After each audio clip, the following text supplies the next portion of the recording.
అందరికీ జై శ్రీమన్నారాయణ, జై శ్రీకృష్ణ.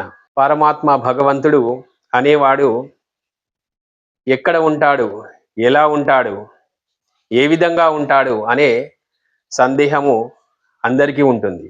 ఇదే ప్రశ్నను హిరణ్యకశపుడు తన కుమారుడైనటువంటి ప్రహ్లాదుని అడిగాడు.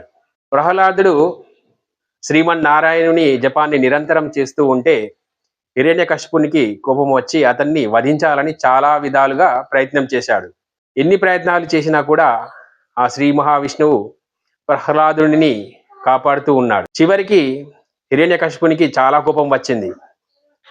నీ యొక్క శ్రీ మహావిష్ణువు ఎక్కడ ఉన్నాడు, నాకు చూపించు అని కోపంతో ఆ ప్రహ్లాదుని గద్దించాడు.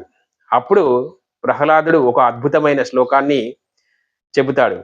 ఇందుగలడందులేడని సందేహము వలదు, చక్రి సర్వోపగతండు, ఎందెందు వెతికి చూచిన అందందేగలడు దానవాగ్రణీ వినుము.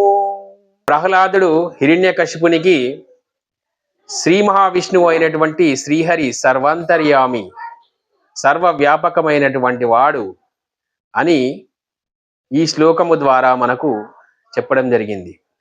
ఆ పరమాత్మ శ్రీహరి ఇక్కడ ఉన్నాడు, మరొక చోట లేడు అనే సందేహము వలదు. ఎక్కడ వెతికినా కూడా నీకు ఆ పరమాత్మ అయినటువంటి శ్రీమన్నారాయణుడు నీకు తప్పకుండా కనిపిస్తాడు.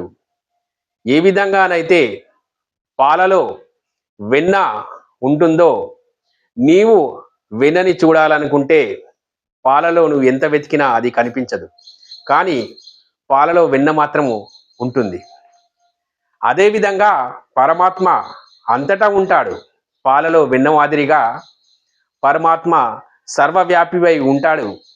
ఆ పాలలో వెన్నను చిలికినప్పుడు వెన్న బయటికి వస్తుంది. అదేవిధంగా నీ మనస్సు అనే పాలను నువ్వు భగవంతుని నామంతో చిలికినప్పుడు ఆ పరమాత్మ అనే స్వరూపము నీకు తప్పకుండా కనిపిస్తుంది అని పరమాత్మ అంతటా ఉన్నాడు, అన్నింటిలో ఉన్నాడు, అన్ని వైపులా ఉన్నాడు.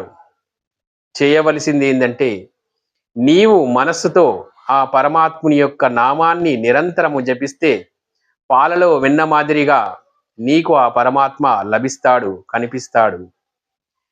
లేకుంటే ఆ పాల మాదిరిగా నీకు ఈ ప్రపంచం కనిపిస్తుందే తప్ప వెన్న అటువంటి పరమాత్మ నీకు కనిపించడు.